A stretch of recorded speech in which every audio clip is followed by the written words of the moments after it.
Very very welcome to all साथियों। Exam fighter number 1 पे आप सभी का हार्दिक स्वागत है। साथियों, गुड न्यूज आप सभी के लिए, खुशखबरी है। झारखंड से गेस्ट फैकल्टी असिस्टेंट प्रोफेसर की वैकेंसी आई है और जहां पर सैलरी आपको 57,700 मिलेगी। यानी सैलरी ऑल ओवर इंडिया किसी भी यूनिवर्सिटी में अगर ज्वाइन करते हैं गेस्ट फैकल्टी तो सबसे ज़्यादा आपको सैलरी यहाँ पर मिलने वाली है। और किस किस सब्जेक्ट में वैकेंसी आई है उसे आप अच्छे से देख लें। ये डिटेल्स नोटिफिकेशन आपके सामने है। जहाँ पे एंथ्रोपोलॉजी में आप देख पा रहे होंगे कितने सीटें हैं। एंथ्रोपोलॉजी में 8 सीट है। लाइब्रेरी में आपका 1 सीट है। इसके बाद बैंकिंग एंड फिनेंशियल सर्विसेज में 4 सीट्स है। बीसीए में आपका 6 सीट है। बंगाली में 5 सीट्स है। बॉटनी में 1 सीट्स है। केमिस्ट्री में 19 सीट्स है। कॉमर्स में 28, इकोनॉमिक्स में 10, इंग्लिश में 27। और इसी प्रकार जब आगे बढ़ेंगे आप तो यहाँ पर आप देखिए जियोग्राफी। अब अगला सब्जेक्ट कौन सा है? ज्योग्राफी। ज्योग्राफी में आपका 2 सीट्स है। जियोलॉजी में 6 सीट है। इसके बाद हिंदी में आपका 14 सीट्स है। हिस्ट्री में सबसे ज़्यादा 42 सीट्स है। होम साइंस में आपका 2 सीट्स है। कुरमाली में भी आपका 2 सीट्स है। इसके बाद कुरुक में 6 सीट है। मैथमेटिक्स में 9 सीट है। मुंडारी में 6 सीट है। म्यूजिक में 2 सीट्स है। ऑफिस मैनेजमेंट एंड आईटी में आपका 6 सीट है। पंचपरगनिया में आपका 1 सीट है। फिलोसफी में 14 सीट्स है। फिजिक्स में आपका 12 सीट्स है। पॉलिटिकल साइंस में 20 सीट्स है। साइकोलॉजी में 20 सीट्स है। पब्लिक एडमिनिस्ट्रेशन में 3 सीट्स है। संस्कृत में 8, सोशियोलॉजी में 12। और जब आगे बढ़ते हैं तो देखिए उर्दू में आपका 18 सीट है और जूलॉजी में आपका 7 सीट, टोटल 321 सीट्स हैं। और किस कैटेगरी में कितनी सीटें हैं एक बार मैं इसे स्क्रॉल कर देता हूँ। आपका जो भी सब्जेक्ट आप उसे देख लें। यहाँ पर देखिए अनरिजर्व के लिए सीटें दी गई है। इसमें एसटी के लिए, यहाँ पर एससी के लिए, BC1 के लिए, BC2 के लिए, EWS के लिए।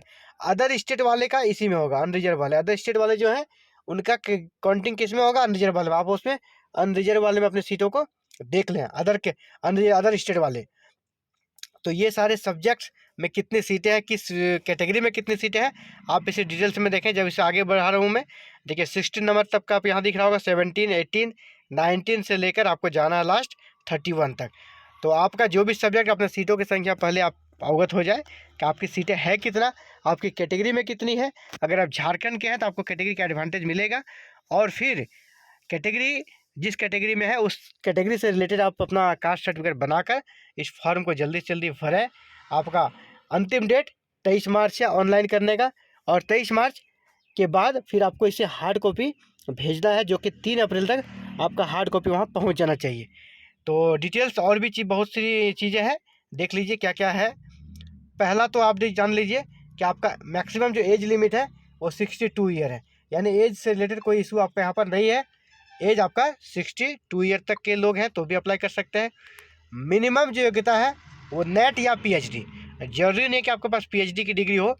अगर आप सिंपल से नेट भी है, जेआरएफ है, तो भी आप अप्लाई कर पाएंगे। पीएचडी यहाँ पर मैंडेटरी नहीं है।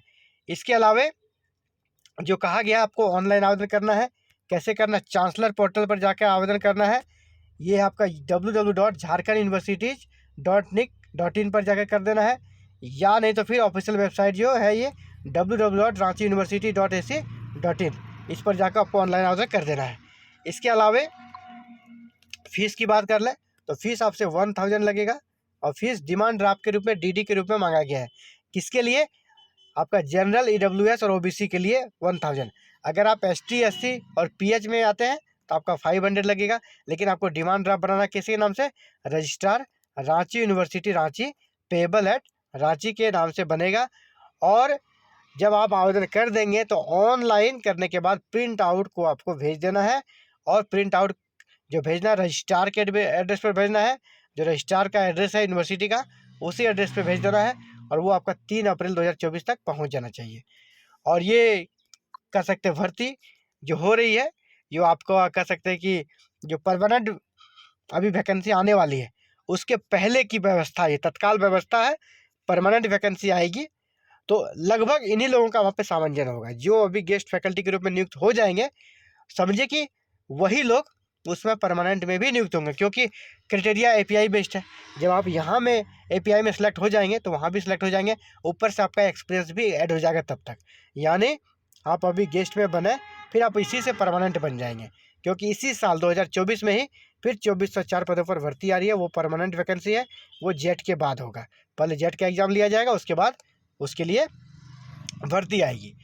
ऑनलाइन स्टार्टिंग आपका 13 मार्च आज से स्टार्टिंग है, लास्ट डेट आपका 23 मार्च है, और हार्ड कॉपी पहुंचने का लास्ट डेट आपका 3 अप्रैल 2024 है। इंटरव्यू आपको होगा, एग्जाम नहीं होगा, तो इंटरव्यू के लिए डेट आपको जल्द ही वेबसाइट पर डाल दिया जाएगा, फिलहाल नहीं है। तो आगे जैसे कोई अपडेट्स आती है आपको सूचना इस वीडियो के यहाँ पर इस चैनल के माध्यम से मिल जाएगी। बस आप चैनल के साथ बने रहें, और चैनल के साथ बने रहते हैं तो आपको सिर्फ इस वैकेंसी से ही जुड़ी नहीं, बल्कि ऑल ओवर इंडिया कहीं से भी किसी भी स्टेट से भर्ती आती है, किसी भी सेंट्रल यूनिवर्सिटी से भर्ती आती है, इसकी सबसे पहले सूचना। इसके अलावा पीएचडी नोटिफिकेशन, यूजीसी नेट से रिलेटेड कोई नोटिफिकेशन, या फिर एमफिल से रिलेटेड नोटिफिकेशन, या हायर एजुकेशन से जुड़ी हर छोटी और बड़ी इन्फॉर्मेशन आपको यहाँ पर मिलती रहती है। और आप भी चाहते हैं अपना करियर बनाना, विशेषकर हायर एजुकेशन में, तो हमारे चैनल के साथ जुड़े रहें, क्योंकि ये डेडिकेटेड चैनल है और आपकी सेवा में समर्पित चैनल है। तो हमारे साथ जुड़ने के लिए दोस्तों आपको करना है चैनल को सब्सक्राइब, बेल आइकन को प्रेस और ऑल बटन को क्लिक करना है, ताकि आने वाली नेक्स्ट अपडेट आते ही आप तक नोटिफिकेशन जाए और आप क्लासेस कर सके, जो एग्जाम बेस्ड क्लासेस होता है वो भी कर सके। इसके अलावा जॉब रिलेटेड नोटिफिकेशन आती है, इसकी सूचना भी आप प्राप्त कर सके। Thank you very very much.